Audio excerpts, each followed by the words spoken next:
ano kami, teamwork. Parang as one na talaga. Same goals, ganyan. Kung ano yung, di ba, nangangarap na kayong dalawa, na gusto nyong mangyari talaga. Importante rin yung pinag-uusapan nyo na yung future nyo. Engaged na nga ba ang kapamilya actress na si Loisa Andalio sa kanyang longtime boyfriend at kapwa-artista na si Ronnie Alonte? Usap-usapan kasi ngayon ang latest Instagram update ng dalaga kung saan may suot itong singsing na may malaking bato habang hawak ang alagang aso nila ni Ronnie. Walang nakasulat na caption sa post ni Loisa ngunit sapat na ang larawan para magkagulo ng madlang netizen kung engaged na nga ba ang dalawa.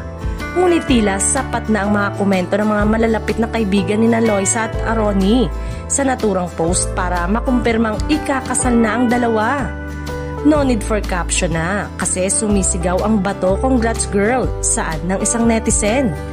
Comment naman ni Jane De Leon, this is it, congratulations. Maging ang komento ni Ronnie ay walang kumpirmasyon at pinuri pa ang kanilang aso ni Loisa.